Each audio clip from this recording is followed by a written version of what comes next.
પાડી નાખું. મામા, એક જ માગણી કરું છું, શેણીનો હાથ. આ સાંભળતા જ વેદા ગઢવીના મુખ ઉપરથી સોળે કળાઓ સંકેલાઈ ગઈ. હથેળીમાં કસુંબાની અંજલી ભરી ને તે ધરતી પર ઢોળી નાખી. કપાળે પરસેવાના બિંદુ બાજી ગયા. કોચવાઈને વેદાએ કહ્યું, છોકરા, માગવાની રીતે માગવું જોઈએ.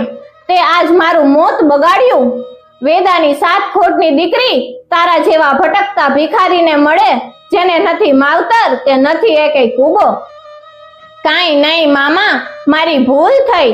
એટલું જ કહી જંતર ખંભે ઉપાડી ને ગરીબડે મોયે વિજાણંદ ખાધા પીધા વગર ચાલી નીકળ્યો. અને આખા ચારણ દાયરાએ વેદા ગઢવી ઉપર પીઠ પાડવાનું આદર્યું. વેદા ગઢવી ભણે વેણ પાડવો નહોતો તો વેણ દીધો કેવા સાટું. ચારણ તોરે આંગણે નિસાસો નાખે ને હાલી નીકળ્યો છે, ઈ ખબર છે? તોડું ધનત પનત નીકળી જશે. વિસામણ કરી અને વેદાએ કહ્યું, પાછો વાળી લાવો એને. પાદરથી વિજાણંદને પાછો વાળી લાવ્યા. વેદો ફરીવાર બોલ્યો, ભણે ભરવાડા, મોડી 7 ખોટની શેણી ઈમ નો મળે. શેણીનું કાંડું જોતું હોય તો જા, 9 ચંદરિયું ભેંસું 100 ને માથે 1 ભેડિયું કરીને લાવ. 1 વર્ષની અવધ દેતો સા.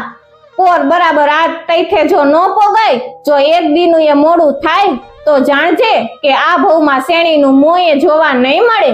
નકર 1 વર્ષની અવધમાં આવી ને 101 નવચંદરિયું મોડે ખીલે બાંધે જાજે અને ખુશીથી શેણીને અથવાડે પરણતો જાજે. છે કબૂલ?